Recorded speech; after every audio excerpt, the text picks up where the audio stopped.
നിങ്ങളുടെ favourite shows ഇനി ഒരിക്കലും മിസ്സാവില്ല. ഇപ്പോൾ C5ലൂടെ കാണും നിങ്ങളുടെ ഫേവറേറ്റ് ഷോ തികച്ചും സൗജന്യമായി. പോയ ജീവനോടെ നിങ്ങൾ തിരിച്ചു വരില്ല. നിങ്ങളുടെ കാല് പിടിച്ച് ഞാൻ അപേക്ഷിക്കാം.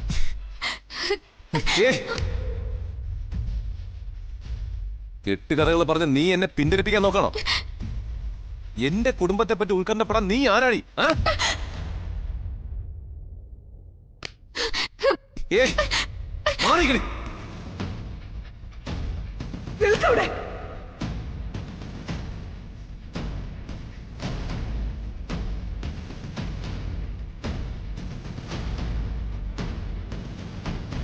അമ്മ നിനക്ക് ആരുമല്ലെങ്കിലും അവൾ എണ്ണി പറഞ്ഞതൊക്കെ സത്യമല്ലേടാ. നീണ്ട 19 വർഷങ്ങൾക്ക് ശേഷമല്ലേടാ നിന്റെ അച്ഛന്റെ ആത്മാവിന് ശാന്തി കിട്ടുന്നത്.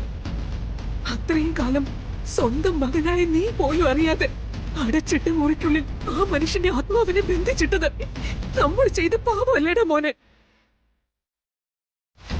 നീ സമ്മതിച്ച് തരണ്ട. പക്ഷേ സത്യം അതാണെന്ന് എനിക്കറിയാം.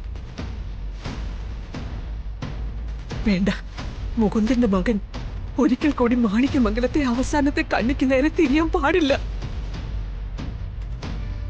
അത് ഈ കുടുംബം അവരോട് ചെയ്ത തെറ്റിന്റെ ആഘാതം വർദ്ധിപ്പിക്കാനേ ഉപകരിക്കും. അമ്മ ചെന്ന് ഗൗരി നന്ദനോട് ക്ഷമ പറയാൻ മോനെ. അവരോട് ക്ഷമ പറയാനോ? സ്വാതിയോട് ആ സ്ത്രീ ചെയ്തത് അമ്മയ്ക്ക് മറക്കാനാവോ? ഇനി ഈ കുടുംബത്തിൽ ആർക്കും അപമൃത്യു വന്നു പോകരുത്. പ്രായശ്ചിത്തം അല്ലാതെ മറ്റൊരു പോംവഴി ഇതിനില്ല മോനെ.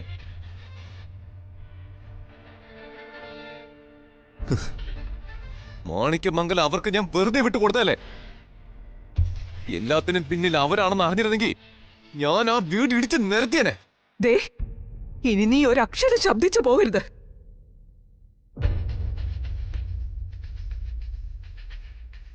നീ എങ്ങനെയാ മോളെ ഗൗരി നന്ദനെ പറ്റി അറിഞ്ഞത്? ഞാൻ വീട്ടിൽ പൂജയ്ക്ക് പോയപ്പോ അവരോട് വന്നു. എന്നിട്ട് നീ അത് എന്നോട് പറഞ്ഞോ? അതിനു മുമ്പ് ചെയ്യേണ്ടതൊക്കെ അവര് ചെയ്തില്ലേ?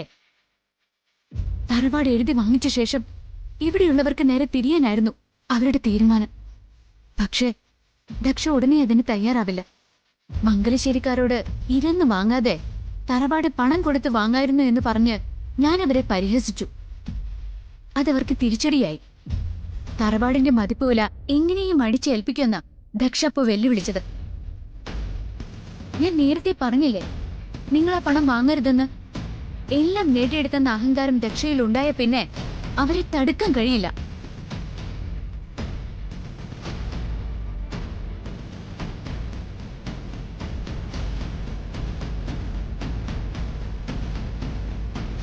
മോനെ, ഇപ്പൊ ഇവിടെ ഇതാരും അറിയരുത്.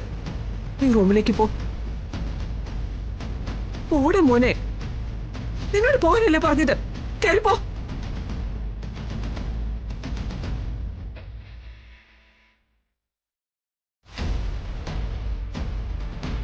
നീ എന്റെ മോള് തന്നെയാ. എന്റെ കുടുംബം കാത്തുരക്ഷിക്കാൻ ദൈവം മോളെ നിന്നെ.